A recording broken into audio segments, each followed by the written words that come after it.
Alright, hey guys, welcome back to the Marvel Legendary playthrough. Today we're going to be doing our playthrough, our MCU playthrough of Loki Season 2.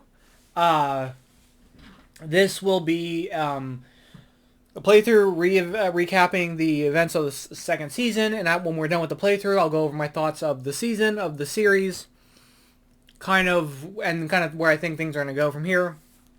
So let's just hop into the playthrough. Basically, from my perspective, which I think is pretty obvious for everybody's perspective, Miss Minutes was like the antagonist of the show, so we're going to be using the Supreme Intelligence as our Miss Minutes.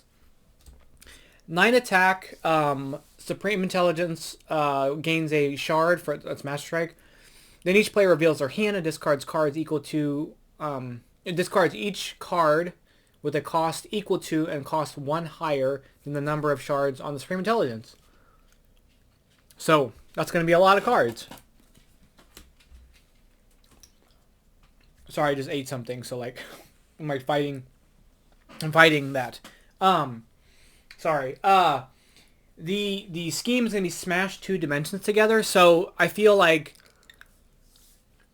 Ravonna and Miss Minutes were trying to use Victor Timely to become He Who Remains again, and so, or ultimately take his spot. And He Who Remains' whole deal was Sacred Timeline, one timeline. But Loki and team wanted to let the branches live, but the TVA couldn't handle it. The Loom couldn't handle it. So I feel like smashing 2 dimensions together is kind of what the antagonists are trying to do. They're trying to just make everything one timeline again. So that's why we're picking this scheme. It's going to be 8 twists, add an extra villain group, put the villain deck in the bank space. The special rules are there are no banks, no sewers, and there are only 3 city spaces, but there are 2 dimensions, and whoever's turn it is, which is our turn always, chooses when a villain enters the city, which dimension it goes into. Twists 1 through 7 are going to be play 2 cards from the villain deck. Twist 8 is going to be all villains in both dimensions escape, and evil wins when 10 villains have escaped. We're using 2 villain groups, like the scheme says.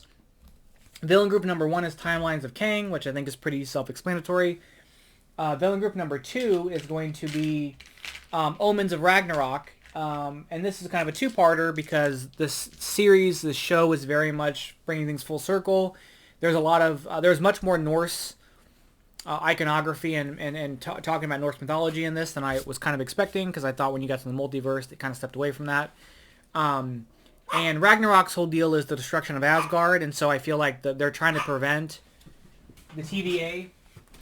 They're trying to prevent the TVA from being destroyed by the timelines, and so they're doing everything they can to stop it. So I feel like the TVA, the Loom, being overloaded is sort of like a Ragnarok-esque event for the TVA. So that's why we picked those.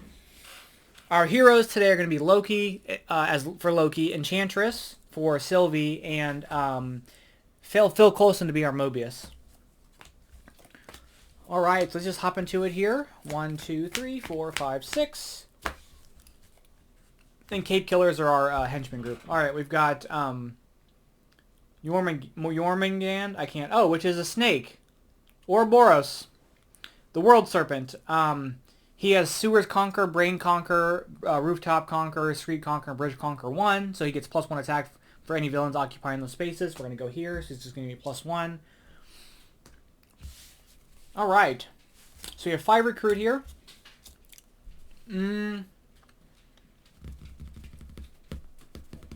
Let's use our recruit to get Soul Sacrifice.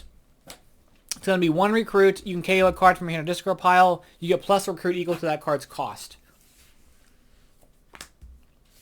Alright.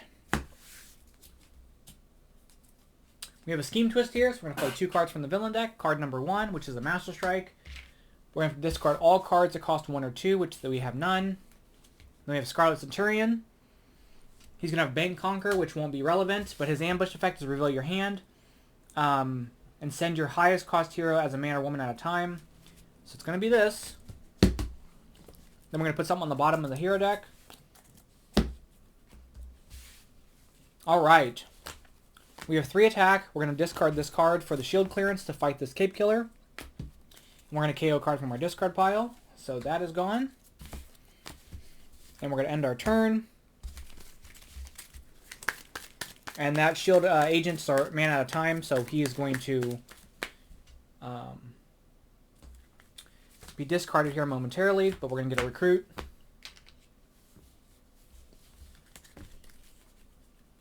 Okay. We have another Cape Killer there. We're going to do the same thing. We're going to discard this to fight this Cape Killer. We'll KO this. With that 3 recruit, we'll get a shield officer. 1, 2, 3, 4, 5. 6. Another Scarlet Centurion. This card will be woman at a time. We have 4 recruit. Let's use that to get impeccable planning. 3 attack. When you draw a new hand of cards at the end of this turn, draw an extra card. That's if you have shield level 3. So I have to have 3 shield cards in my victory pile, which we're going to use build the strike team for that. 1, 2, 3, 4, 5, 6. So woman at a time is going to happen. We're going to get recruit. We play a copy of this card, so we'll KO something when we do it. But there's our 1 recruit. We have Fenris Wolf. He's got Streets Conquer 2. His ambush effect would move him forward to the rooftops, but he comes in off the rooftops. So we are going to discard a card to fight this Cape Killer. It's going to let us KO a card from our discard pile. And then we've got 4 recruit here. Let's use that to get build the strike team.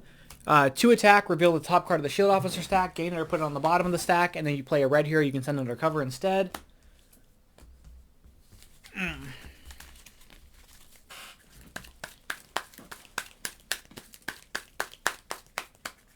1, 2, 3, 4, 5, 6. Okay. We have a Mortis. He has Street Conquer. This one go to 8. He got Street Conquer 3, so he's at 8. Alright, so we're going to play that. I'm going to choose to KO this. We're going to play this and send this under cover. We've got 5 attack there. Let's use that attack to take out Scarlet Centurion here. We'll take out the Scarlet Centurion. And if you play a red hero this turn, you can KO one of your heroes, so that's gone. He also drops down to 7. There. All right. 1, 2, 3, 4, 5, 6. We have Scourge. Scourge has Bridge Conquer 3.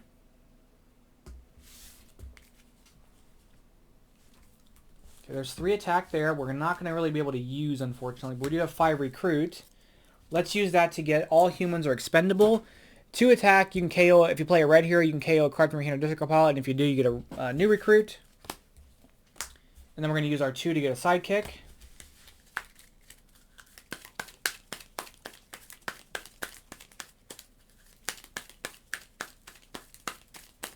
Okay. 1, 2, 3, 4, 5, 6. We have a Scheme Twist, so 2 cards from the villain deck. Scourge. And another card, which will be a Master Strike. He is going to gain... I'm going to discard all 2s and 3s. That's discarded, and that's discarded, which is unfortunate. We're going to put something on the bottom. I think we're going to put this on the bottom. He's back to 8, which I don't know that I have enough to fight anybody. Maybe one person. Okay, we're going to play this. We're going to KO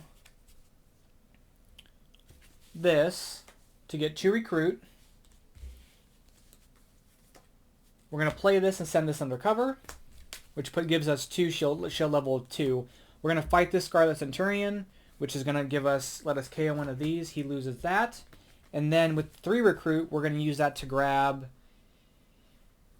Oh, let's get a shield officer. 1, 2, 3, 4, 5, 6. We have a Master Strike. Now we're going to discard all 3s and 4s. That's gone. That's gone. That's rough. We have 3 recruit. Let's get all humans are expendable. Okay. Oh, I gotta fight this dude. Or this lady. I gotta fight this lady. Miss Minutes. Lady. We have a Mortis. I'm gonna let this escape. And we're gonna KO something. This is gone. Make another pile there. Okay. So first off, we're gonna play this. We're gonna KO.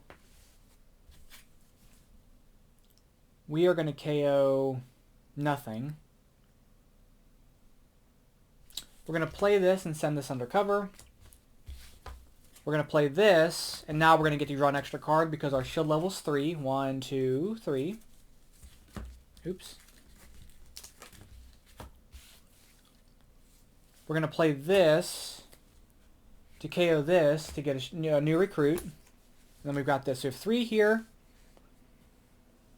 We have 6 attack. We're going to fight Fenris Wolf. And I'm going to get another shield officer.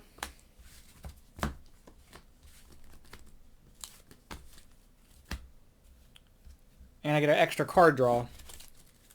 Oh, this is not a great hand either. Okay. Fenris Wolf here. Street Conquer, he goes up to 6. We're going to play this. We're going to play this. We'll KO a card, so we're going to KO this. We're going to get to draw an extra card because of that. There's 5. There's 4. We're going to fight Scourge here, and we'll KO that for that. With the 4 recruit, let's grab another Soul Sacrifice. Alright, there's our extra card. Here's the rest of our hand. Okay, I think we've got a little bit of a flow going. I do need some extra recruit stuff, but I think we can make it work. Okay. Scheme Twist, we're going to play 2 cards. Eternal Flame, Fenris Wolf, I'll give you that. And Pharaoh Tut. If the bridge is empty, move a villain to the bridge. So we're going to move this over. He doesn't get, gets +4 for the villainous weapon, but he doesn't get the Street Conquer anymore. We're going to put something on the bottom. Okay. Let's see if we can start turning our attention towards Loki, or not Loki. We are Loki. Turn our attention towards the Supreme Intelligence here. So, first off, we are going to play this to draw a card and get an attack. We're going to play this, which is going to give us an extra card on the next turn. We're going to play this to gain a shield officer.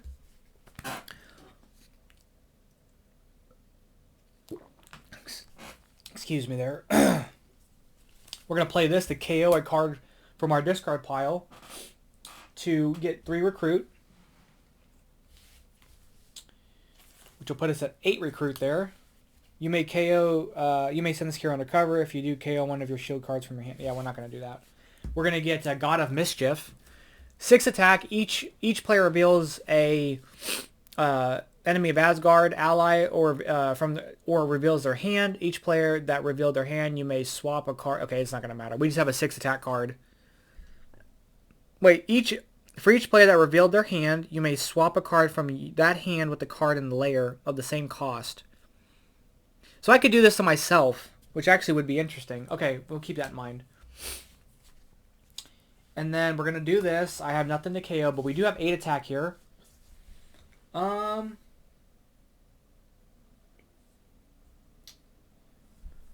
Let's use it to fight a Mortis. We're going to fight this Immortus.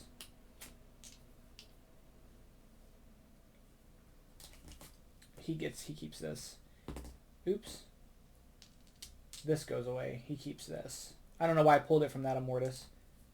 So this says, reveal a blue hero or reveal the top card of the villain deck. If it's a villain worth 4 victory points or less, defeat it and its fight and do its fight effect, and then put Immortus in its place. And it's not. Oh, it's 4 victory points or less. So we're going to swap them out. He's going to go here. We're going to gain this as a hero because its fight effect is player of choice gains him as a hero. Iron Lad, 2 attack. You play a black card. He gets mana out of time. Okay. There's our extra card. There's that. There's that. Okay, let's see what we got here. We know we have a Mortis coming out. I don't know why I got rid of the die, because he just came back. Okay, let's see what we got here. So I can play this. I can choose not to reveal one of those cards and swap this out with a card from my hand in the HQ. I'm actually going to swap this out with Build the Strike Team.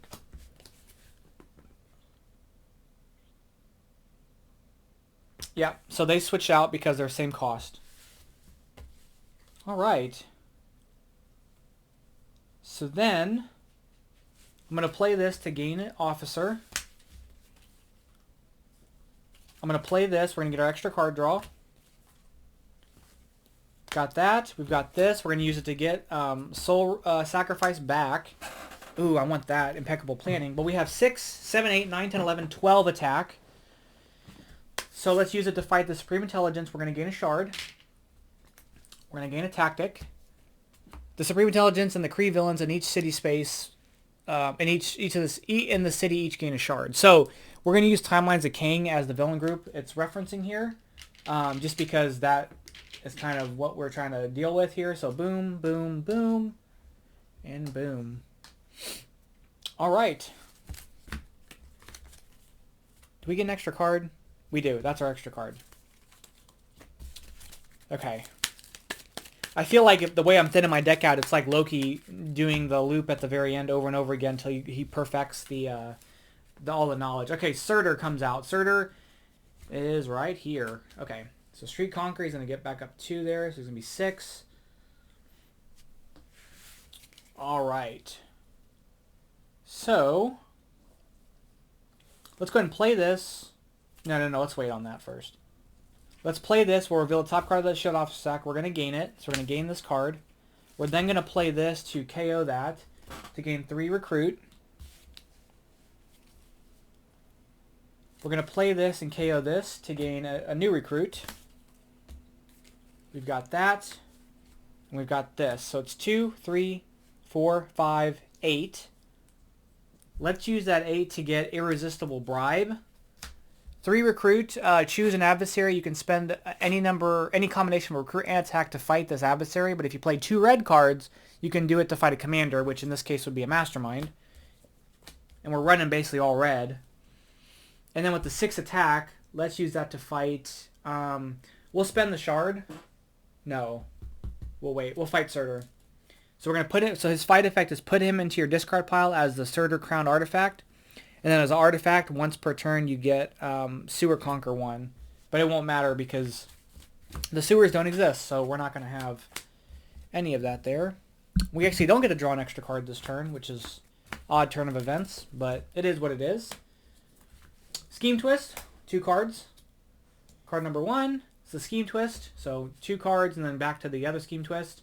Master Strike, we're going to discard all our 2s and 3s. Those are gone.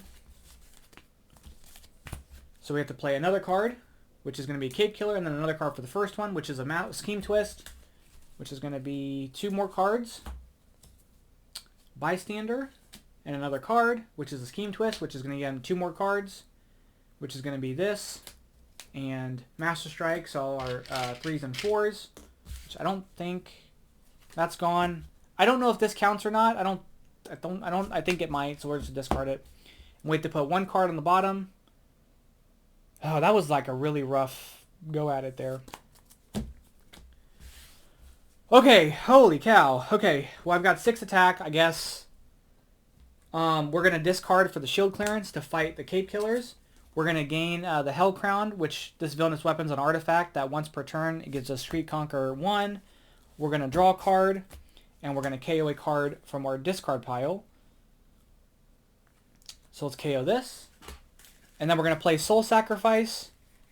And I'm going to KO this to get Recruit to recruit that.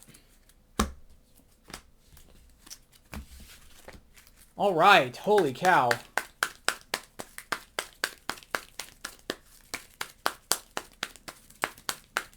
Okay, we've got to really turn up here. Oh, I didn't want that Surtur card either. Okay. Scheme Twist, darn it. Okay, this is the last turn.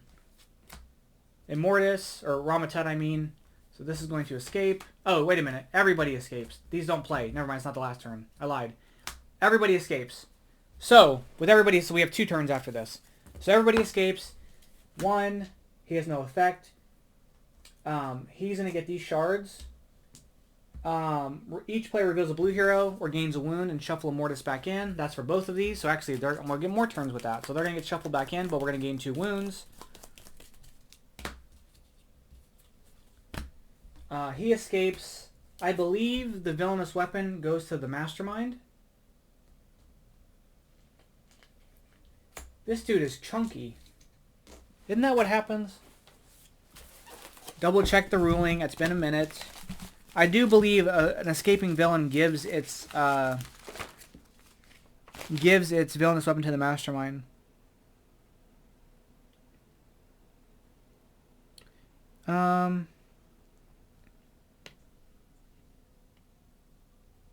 Yep. So he's now the Supreme Intelligence is 5, and then this shard's gonna go to him too. And then we have to KO 5 dudes. So 1, 2, 3, 4, and 5. Okay. And then we had to put something on the bottom.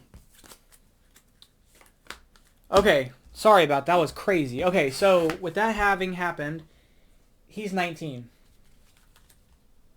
We've got this Surtur thing. Stupid. Waste of a space. But can we make something happen this turn? Actually, let's not get rid of it. Well, yeah, we will. That's fine. Can we make anything happen this turn? Let's play this. We'll draw a card. And we'll get an attack. So 1 attack. I don't know that I can do it.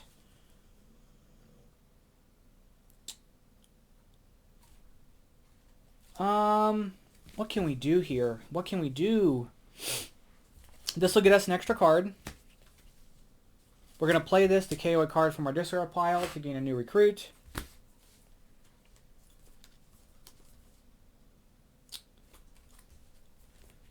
We play this, we can send something on the cover or gain it. 3, 4, 5, 6, 7. 8, 9, 10, 11, 12, 13, 14, 15, which is not enough.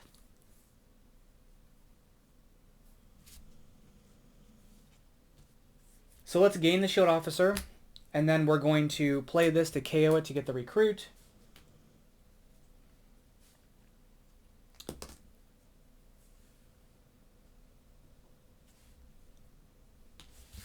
And then we're going to play this, which we could turn into attack. So again, that's 7, 8, 9, 10, 11, 12, 13, 14, 15, which is not enough. But we have 7 recruits, so let's get Unending Anguish. Draw 3 cards, then put, and if you play Asgard here, enemy of Asgard, you can put Unending Anguish on the bottom of your deck. Alright. We've got 2 Immortuses in there. Should buy us a little bit of time. We are going to need to draw an extra card. Okay. So Immortus is out. He's got Street Conquer. It's not going to matter. We've got this villainous weapon here, which is going to give us Street Conquer 1. So it's not going to really give us anything there. We're going to play this. We're going to play this to KO that, to gain another new recruit. We're going to get to draw an extra card. I'm going to play this. You may send this undercover if you do KO one of your shield cards from your hand, so that's going to get KO'd. We're going to send it undercover, but we're going to get 2 recruit. 4 recruit, we're going to get another Impeccable Planning. We're going to play this. We're going to get man at a time because we played the Grant Ward card, which is a black hero. So it's 2 attack. So we have 6 attack. We'll fight Immortus. Reveal the... Oh... I'm not going to fight Immortus. I'm not fighting Immortus. I lied. I'm not fighting Immortus. Okay. We're going to end our turn. There's our extra card. There's our hand. Oh, that's gone. That's weird. Okay. Okay, now maybe we can do something against this dude.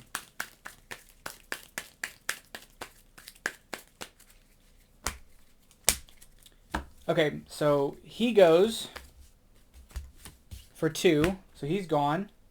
We're going to play this. Give us another Immortus here. They've got Street Conquer. Boom, boom. We have Street Conquer 1 once this turn. Okay. So first off, we'll play that for 6. Do I want to swap something out? Is there anything worth swapping out? I could swap this out for this and get a card draw. Yeah, we're going to swap these out. So I'm not going to reveal a card and then swap these two. We're going to play that for the extra card. We're going to play that for the extra card. This is the only way we're going to win this game. So there's 6, 7, 8, 9, 10. Oh, the 2 from Iron Lad, sorry. 10, 11, 12. We are going to gain this Shield Officer. We're going to play this to KO the Shield Officer to get 3 recruit. Then we're going to play these, which will be 6, 7, 8, 9, 10, 11, 12, 13, 14, 15, 16, 17, 18, 19, 20, 21, 22, 23. So we're going to fight him, get his shard, get the villainous weapon, take out a tactic. The Supreme Intelligence gains a shard for each Kree villain in the city and or escape pile. So he's going to gain 1, 2, 3, 3. So I had 22 total. I had 22 total. I used 19, leaving me 3 recruit left. I'll get another impeccable planning. That should tie out. 1, 2, 3, 9, 10, 11, 12, 13, 14, 15, 16, 17, 18, 19, 20, 21, 22, 23. So I had 4 technically, but that's fine. All right. We get 2 extra cards. Okay. We're going to play a card from the villain deck. It's going to be Iron Lad. All right. Can we make this work here? So we're going to play this. We'll get an extra card. We're going to play this and this to draw 2 cards. We're going to get our Street Conquer 1 this turn. Okay, I think this is going to work. We get our Street Conquer 1. We get our 2 from our recruits. We've got this Eternal Flame. Once per turn, you may return a 0-cost card from your discard pile to your hand. Yeah, whatever.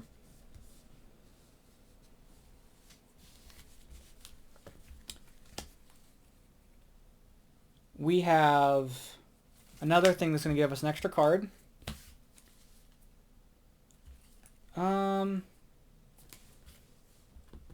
We'll play this. We'll send this undercover, because might as well. We'll play this to KO this to get a new recruit. We'll play this, then we'll play this. We'll draw 3 cards, and then we'll put this on the bottom. Oh, here we go. We're going to draw 4 cards now extra. There we go. Okay, and then we're going to play that. So 2, 4, 6, 8, 10, 12, 14, 20, 22, 23. We're going to fight the Supreme Intelligence. Spending, he had 3 shards, 12, so we have 11 attack left. The Supreme Intelligence gains a shard for each Mastermind tactic, including this one in the victory pile, which is going to be 3. But we have shards. So yeah, we had 23 attack. We spent 12 of it to fight him, which left us 11. He's back to 12. We're going to spend a shard to take out the last tactic. Oh my goodness, this was rough. And yeah, okay, whatever. He's dead. All right, so let's count the victory points. We'll be right back. All right, so we had 45 victory points here, minus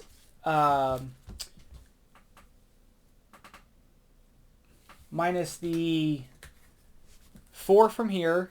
So 45 minus 4 is 41, minus 1, 2, 3, 4, 5, 6, 7, 8, 24, 41. Is that 17? Yeah, 17. 17 victory points. This is my 3rd try, so I don't care. All right, so we did win. That's awesome. So let's get into the thoughts of the show. So I really enjoyed it. It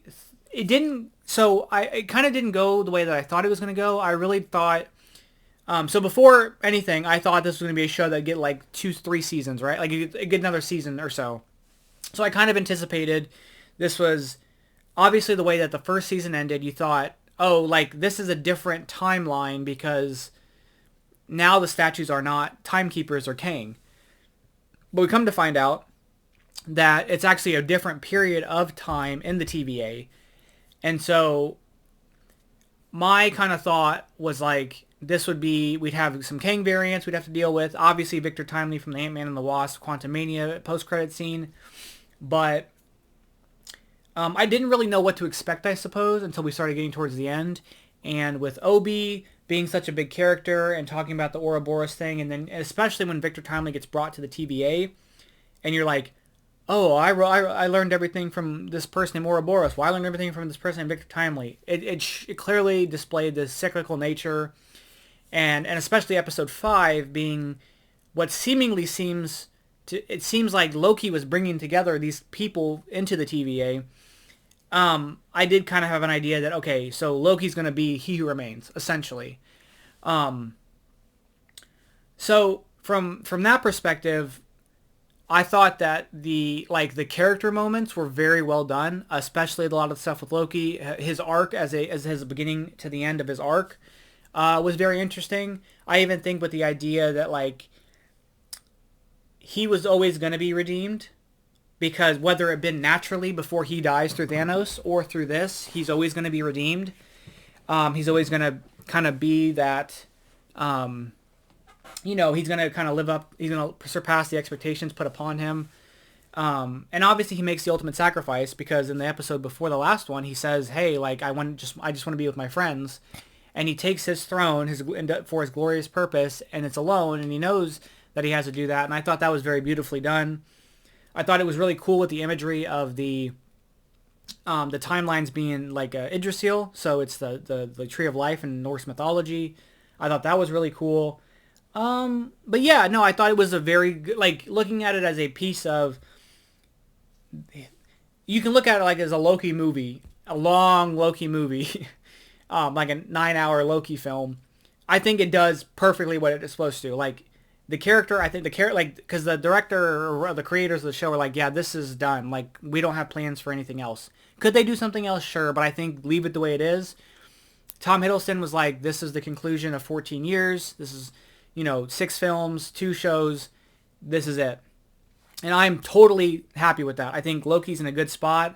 The multiverse gets to thrive. I kind of was under the impression that, like, and maybe this will happen after Secret Wars, where, like, we have one timeline again, and that's what we're kind of dealing with.